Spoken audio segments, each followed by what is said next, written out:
अस्सलाम वालेकुम friends, welcome back to top smarties drama serial Shikanja. इस बार रानी ने तो बहुत ही स्मार्ट गेम खेली।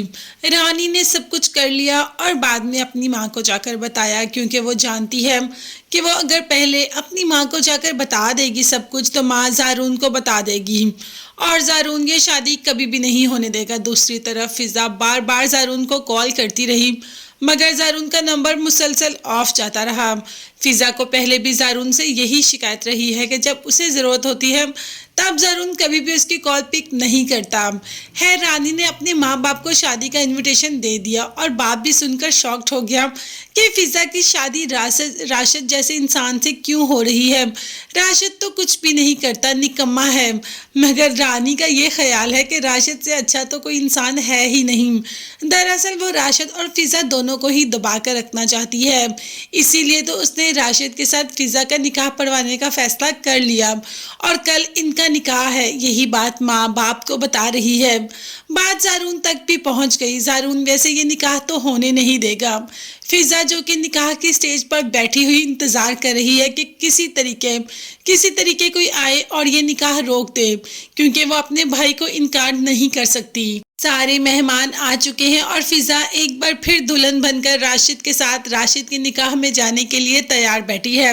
तो बस अभी तो मौलवी सब निकाह शुरू ही करवा रहे होते हैं कि आ जाता है ज़ारून अपनी टीम को लेकर और कहता है कि पकड़ लो इसको, मतलब फिज़ा को नहीं, राशिद को। अब सब घर वाले तो परेशान हो जाते हैं कि आखिर राशिद को क्यों पकड़ा जा रहा है।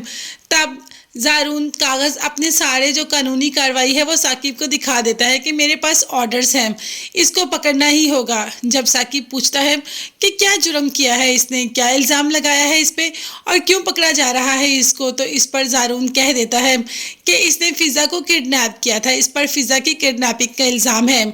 हमने उस सारे गिरोह को पकड़ लिया है और उस गिरोह ने हमें राशिद का नाम लिया है। तो बस इस तरीके राशिद का तो खेल ख़त्म हो गया, मगर राशिद इतने सुकून से अपना खेल ख़त्म नहीं होने देगा। राशिद भी बहुत पहुंची हुई चीज़ है, वो सारा इल्ज़ाम अपने सर तो बिल्कुल भी नहीं लेगा। यहाँ पर साकिब ने राशिद पे गुस्सा किया और कहा कि आखिर तुमने ऐसा क्यों किया, क्या वजह थी तुम्हारी इसके पीछे, क्यों तुमने मेरी बहन को किडनैप किया। तो राशिद ने कह दिया कि मैंने ये सब कुछ रानी के कहने पे किया। अब रानी तो वहाँ खड़ी हक्का बक्का ही रह गई कि रानी तो जानती भी नहीं कि राशिद ने किडनैप किया फिज़ा को। ये तो वही बात होगी कि अपनी बिल्ली खुदी को म्याऊं म्याऊं।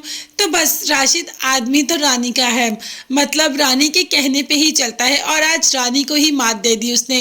यहाँ पर फिज़ा ज़ारून सब स्पीचलेस हो गए, किसी से कोई बात की ही नहीं जा रही थी और साकिब ने भी अभी रानी को कुछ नहीं कहा, क्योंकि साकिब तो खुद शॉक में चला गया। मगर सबसे ज़्यादा शॉक में जो इंसान गया वो कोई और नहीं, वो तो रानी खुद थी, क्योंकि रानी तो जानती ही नहीं कि फिज़ा को उसने किडनैप करवाया है।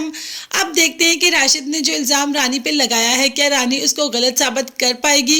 ये देखने और जानने के लिए चैनल को लाजमी सब्सक्राइब कीजिएगा, बेल आइकॉन भी प्रेस करें ताकि हर वीडियो आप तक बआसानी पहुंच सके। अपना बहुत ज़्यादा ख्याल रखिएगा और कीमती दुआ में मुझे और मेरी फैमिली को भी याद रखिएगा। नेक्स्ट वीडियोस तक के लिए अल्लाह हाफिज़, bye bye and take care.